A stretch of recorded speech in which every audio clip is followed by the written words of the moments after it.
still on this Blake Lively, Justin Baldoni, It Ends With Us hostile working environment issue and intimate harassment lawsuit. Holy damn. Holy damn. What did I say in the previous video? That 2024 has been a sly little minx uncovering, turning over, dropping bombshells after bombshells after bombshells. Just earth-shattering craziness. Honestly, I'm telling you, it is giving 2020 a run for its money. So, seems like the director who is being sued by Blake Lively, Justin Baldoni, has also lodged his own lawsuit. Against the New York Times.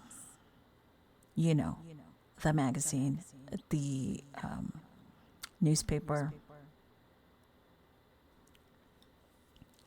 My, oh my.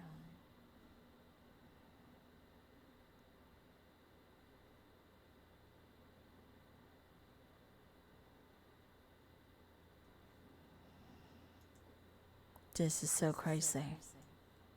It's like, wow.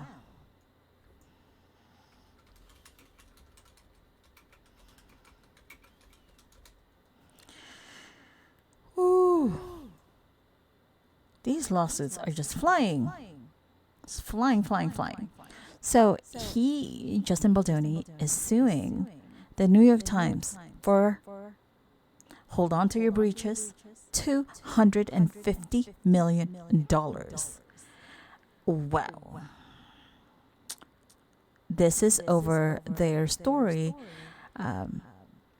that Justin Baldoni is contending the New York Times relied on the story only from Blake Lively's retelling, and it was, quote, self-serving narrative, unquote. Anywho, my gosh. So,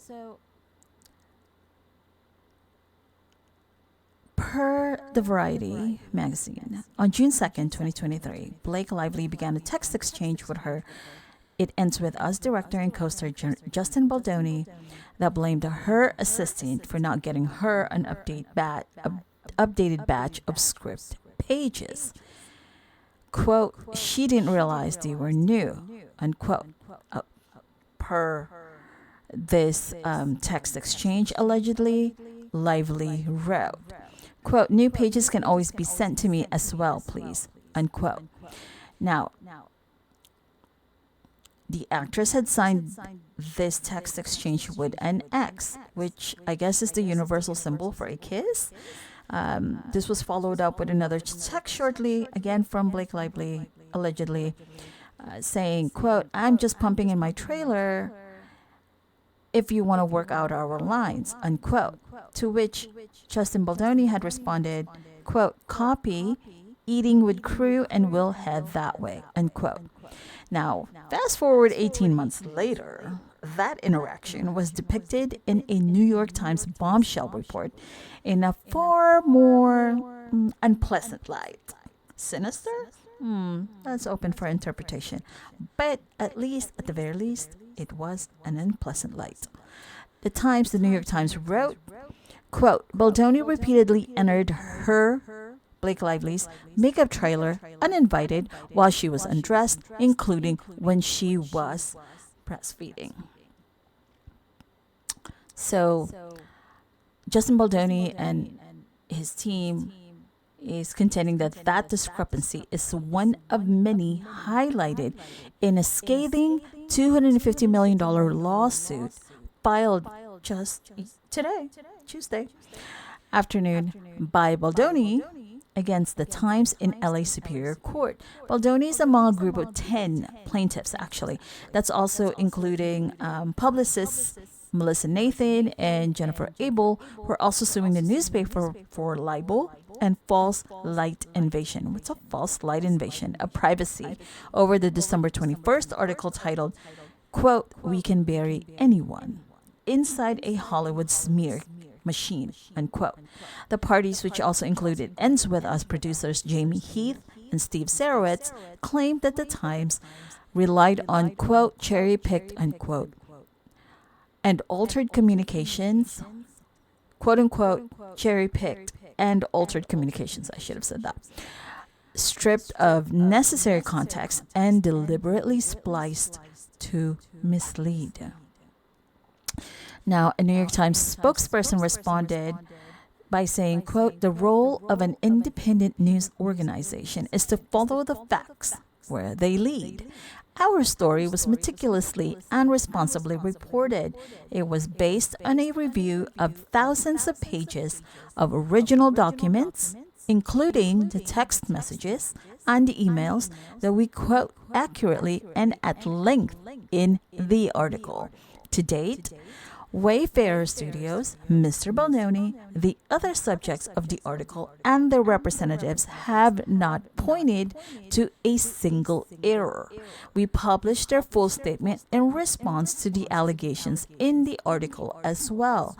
We plan to vigorously defend against this lawsuit, unquote. Now, the lawsuit is 87 pages long, darlings. 87 pages long. Holy damn. Which also includes accusations against the Times of promissory fraud and breach of implied in fact contract. Also offers a rebuttal of the narrative set forth in the 4,000-word article, that rocked Hollywood and led to WME dropping Baldoni as a client hours after that said article was published. The article was written by Megan Twohey, Mike McIntyre, and Julie Tate, and the article, painted Lively as an actress who allegedly, let's not forget that, allegedly endured months of intimate harassment from Baldoni and Heath, and supposedly faced retaliation in the form of a smear campaign because she voiced her concerns. But according to the lawsuit, it was Lively who embarked on a, quote, strategic and manipulative, unquote, smear campaign of her own and used false, quote, intimate harassment allegations to assert unilateral control over every aspect of the production, unquote.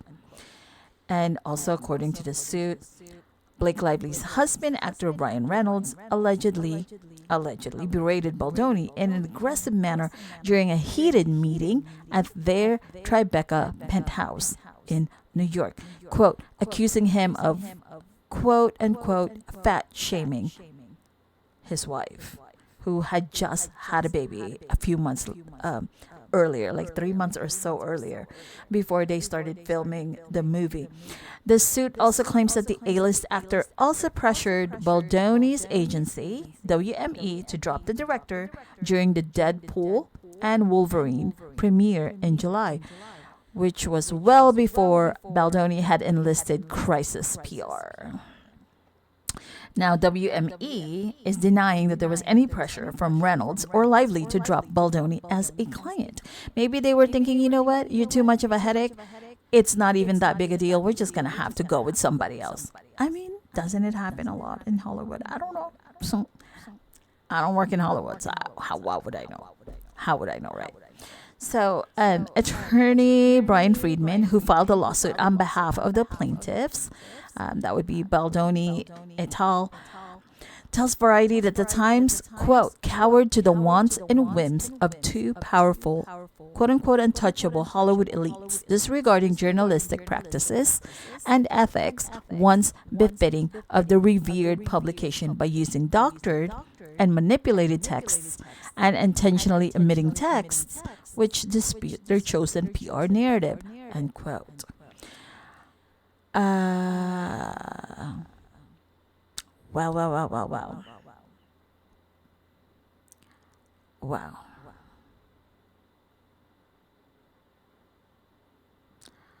Oh my.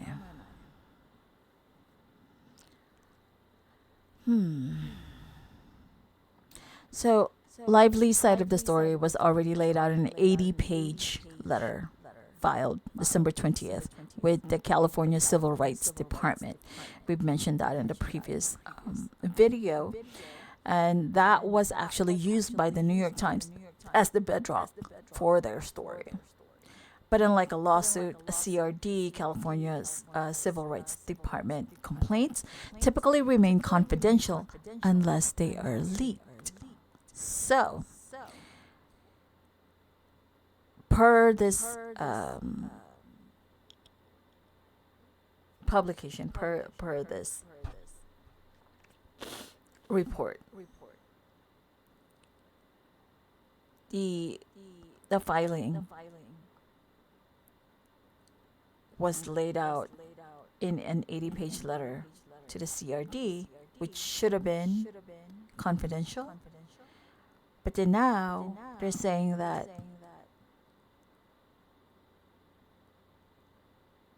this could have been leaked, allegedly. I mean, yeah. Yeah. Ooh. Ooh, ooh,